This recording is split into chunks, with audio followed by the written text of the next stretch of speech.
When the man I loved for 20 years told me he was leaving me for a woman half my age, I didn't cry.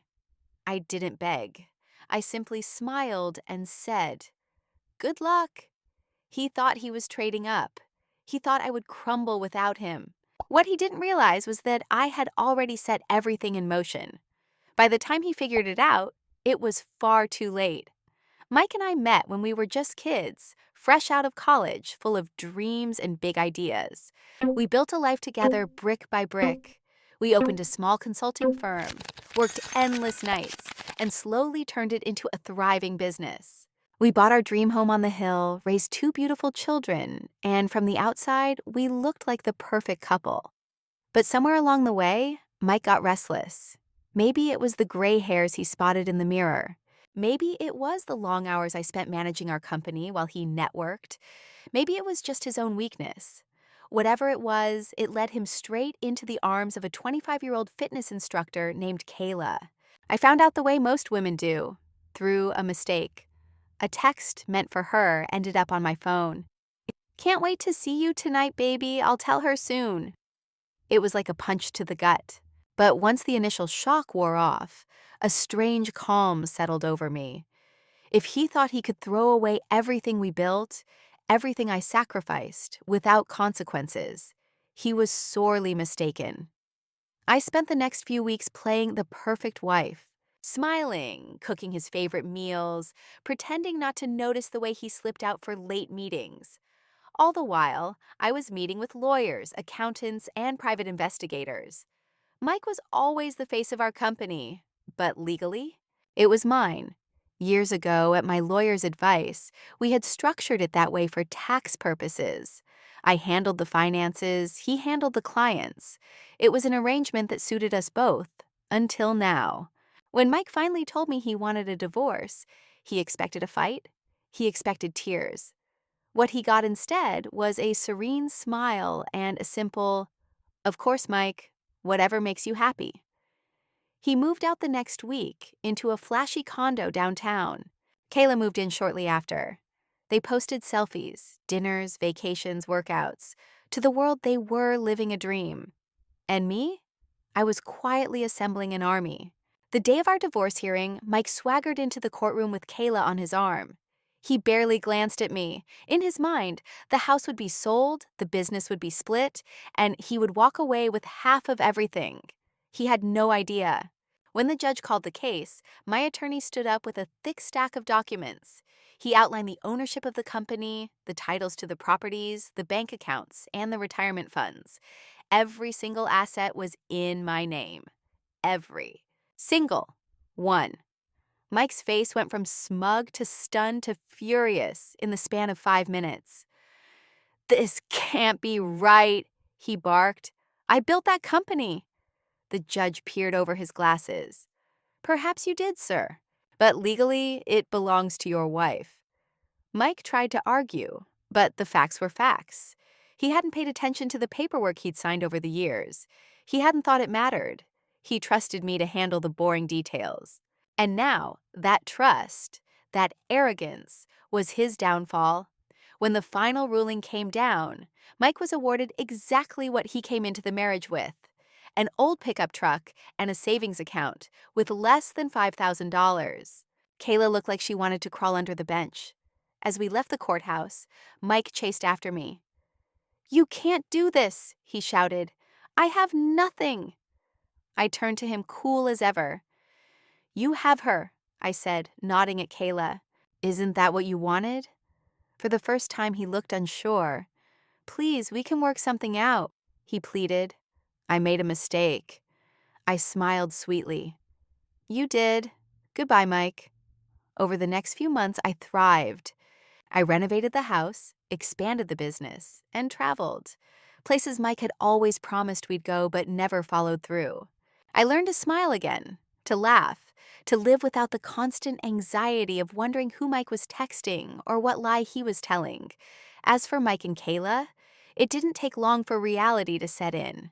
Without my money, Mike's flashy lifestyle crumbled. They fought, loudly, publicly.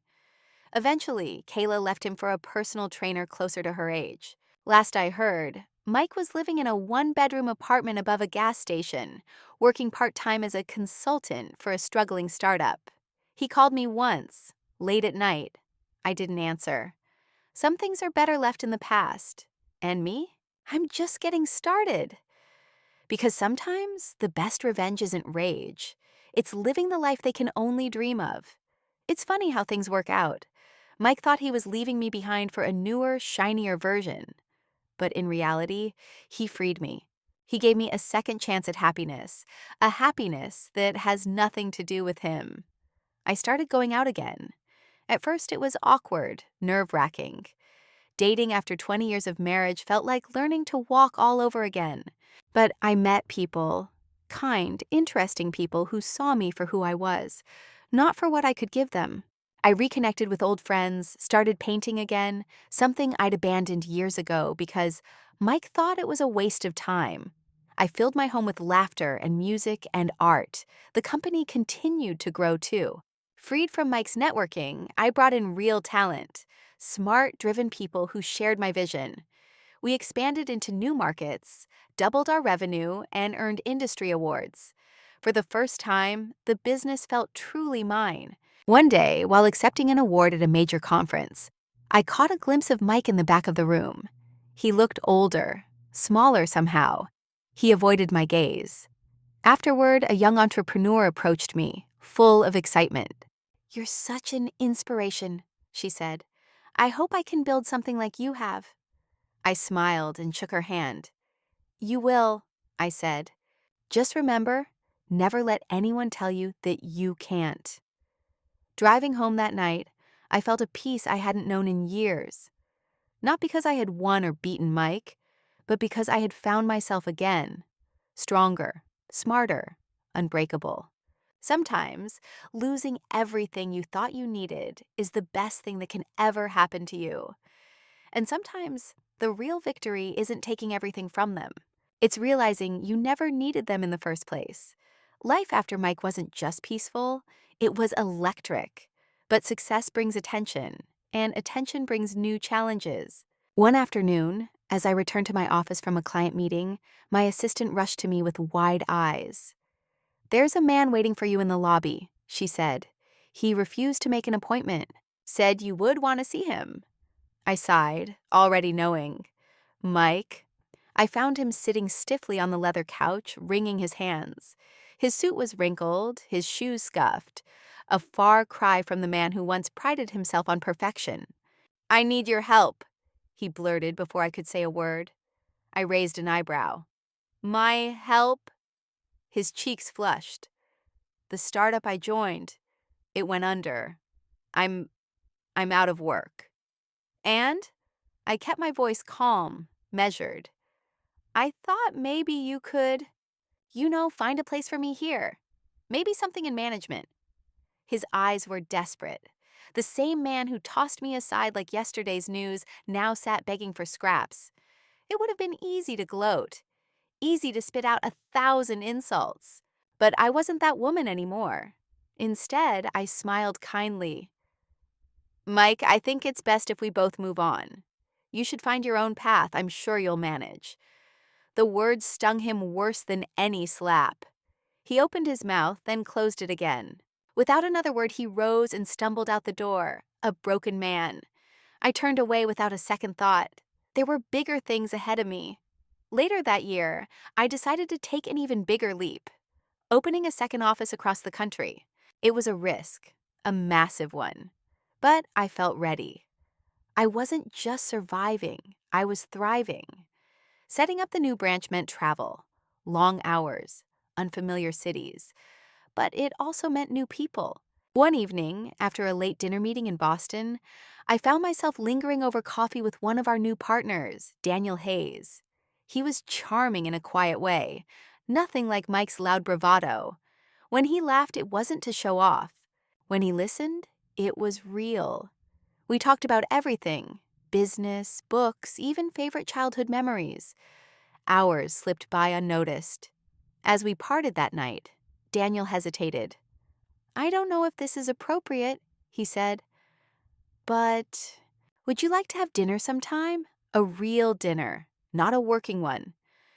For a moment, fear clutched my chest. Dating had always been dangerous ground, but looking into his warm, steady eyes, I decided to take the chance. "I'd like that," I said. Dating Daniel was nothing like my marriage. He didn't try to control me. He didn't make me feel small. Instead, he encouraged my dreams, celebrated my victories, and supported me through setbacks. For the first time in years, I felt like an equal, not an accessory. But just as my personal life began to blossom, a shadow loomed over my professional world. Mike. Out of spite or desperation, he filed a lawsuit against me, claiming he was duped into signing away his rights to our company. It was laughable and baseless, but it meant months of court battles, legal fees, and stress. At first, I was furious. How dare he, after everything? But as the case dragged on, I realized something important. This wasn't about me anymore. It was about him, his inability to let go, to face his own failures, and I refused to let him drag me down again. With my lawyers by my side, I fought back, calmly, methodically. We produced document after document, showing Mike's full knowledge and consent. Emails, signatures, meeting notes. Each piece of evidence chipped away at his case. In the final hearing, the judge didn't just throw out Mike's lawsuit. He sanctioned him for wasting the court's time. Mike was ordered to pay my legal fees. It was a public humiliation, one he could never undo. Afterward, Daniel took me out to celebrate. We sat under the stars, clinking glasses of champagne. "You didn't just win today," Daniel said, his hand covering mine. "You closed a chapter." I squeezed his fingers, feeling a swell of emotion. He was right. Mike no longer had any power over me. I was free. Just when I thought the storm had passed, a new one gathered on the horizon. But this time, it wasn't an ex-husband or a courtroom battle. It was something far more dangerous: betrayal from within. It started with small things: a missed email here, a client complaint there, deadlines slipping by unnoticed. At first, I chalked it up to growing pains. We were expanding fast after all. But then, one of my oldest clients called me directly. "I hate to bring this up," she said, voice tight with discomfort, "but one of your executives offered to take my business elsewhere, privately." I nearly dropped the phone. I trusted my inner circle completely. Or so I thought. I launched a quiet internal audit. Emails, financial records, client lists. Everything was examined. And there it was. One of my senior managers, Tom Reynolds, someone I had mentored, promoted, believed in, had been siphoning off clients, preparing to start his own rival firm using my resources. It wasn't just betrayal, it was treason. For a moment, rage blinded me. How could I have been so naive? But I didn't stay in anger long. I moved into action. With my lawyer's guidance, we prepared a trap. We set up a meeting under the guise of discussing his future at the company. He walked in, smug and confident. When I laid the evidence before him, the contracts, the emails, the testimony from clients, his face drained of color. "You have two options," I said coldly. "One, you leave quietly, forfeiting all rights to severance, and sign a non-compete agreement. Two, we prosecute you to the fullest extent of the law." He stammered, pleaded, tried to lie, but the game was over. He signed. And just like that, the cancer was cut out. The fallout was brutal. Rumors swirled, trust was shaken. But instead of crumbling, my company came back stronger. We implemented stricter protocols, clearer loyalty policies, and most importantly, I became more involved than ever with my team. I wasn't just the founder, I was the heart of the business. And hearts don't scare easily. As life settled into a new rhythm, Daniel proposed. Not with a grand gesture, not with fireworks or flash mobs, just a quiet evening on our balcony, watching the sunset paint the sky in shades of gold and pink. "I don't want to own you or change you," he said, holding out a simple, elegant ring. "I just want to walk beside you. Always." Tears blurred my vision. For a moment, I couldn't speak. Then I whispered, yes, 1,000 times, yes. We married 6 months later, in a small ceremony on the beach, surrounded by friends who had stood by us through everything. There were no ghosts from the past there, only hope, only love. Fast forward 2 years. Our business empire had doubled in size. We had offices in 3 major cities, dozens of loyal employees, and a reputation for integrity and excellence. I often thought back to that broken woman Mike had once left behind. She was gone. In her place stood a force to be reckoned with. One afternoon, while cleaning out old files, I stumbled upon the divorce settlement papers. All the clauses, all the cold legal language that had once felt like a death sentence. I smiled, not out of bitterness, not out of revenge, but because those pages, those dry, lifeless pages, were the foundation on which I had rebuilt my life. Without that ending, I would never have found this beginning. Without that betrayal, I would never have discovered my own strength. I should have known Mike wasn't finished. Men like him rarely accept defeat gracefully. It started with a rumor. One of my PR managers walked into my office, pale as paper. "You need to see this," she said, placing a tablet in front of me. There it was, a tabloid headline in bold, screaming letters. "Billionaire businesswoman's dark secrets exposed by ex-husband." The article was a smear piece, full of lies and half-truths. Mike claimed I had manipulated the divorce, hidden assets, used him to fund my empire. He even hinted that my relationship with Daniel had started while we were still married. A disgusting lie. The worst part?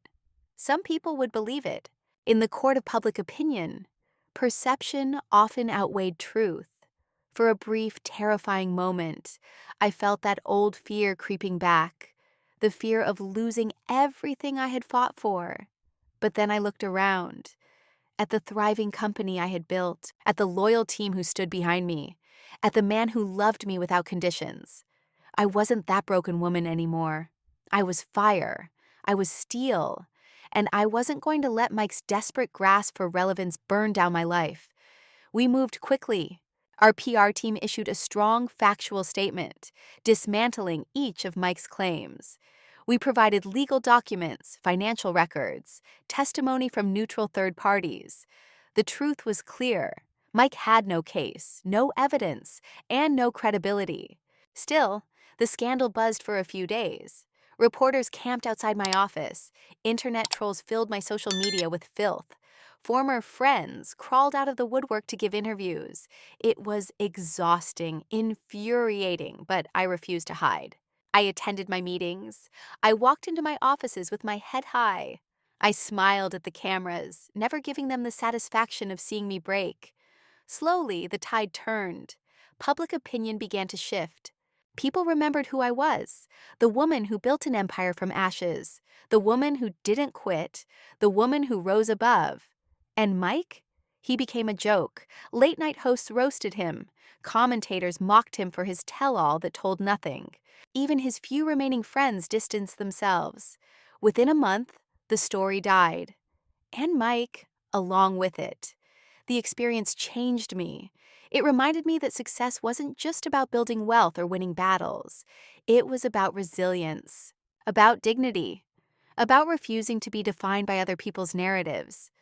I took all the anger, all the pain, and I funneled it into something new.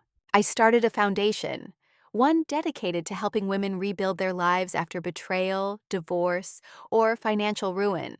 We offered legal aid, career counseling, and startup grants. The first woman we helped sent me a letter I still keep on my desk. She wrote, "You didn't just save my life, you showed me I was worth saving." Years passed. Our company soared higher than I ever dreamed. Daniel and I traveled the world together, mixing business with pleasure, building memories as well as empires. We bought a cabin in Vermont, a small slice of peace where we could escape the city madness.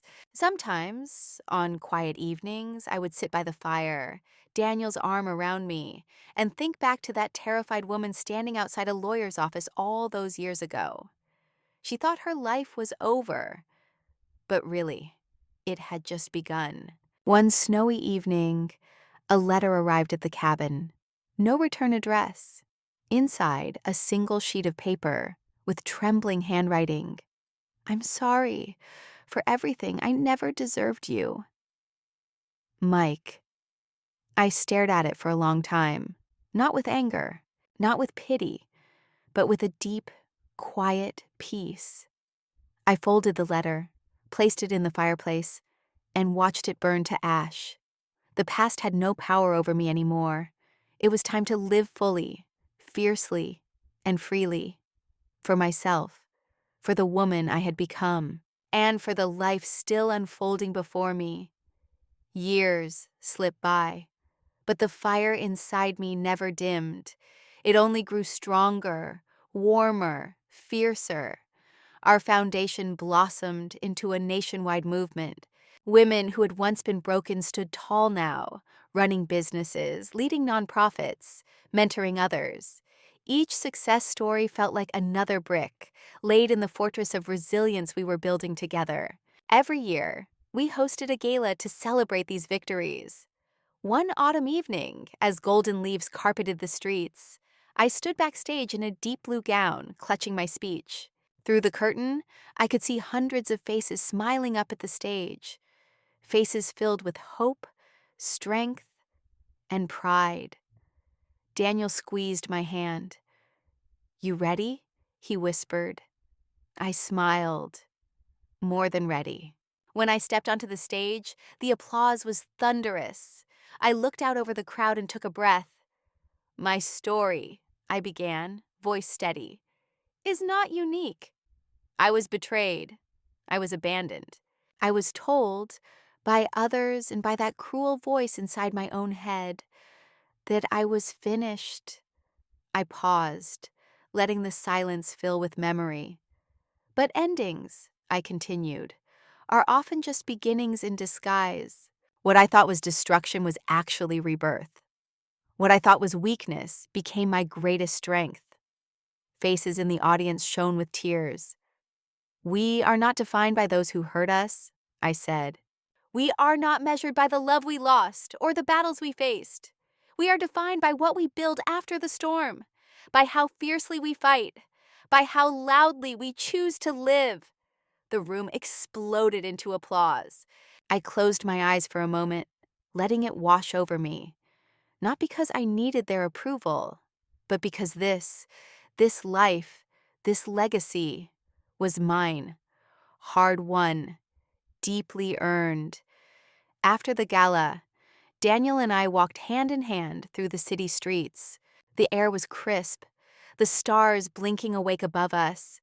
We didn't need words. His presence beside me said everything. As we turned a corner, I caught a glimpse of an old bookstore, the kind I used to hide in during the worst days of my marriage.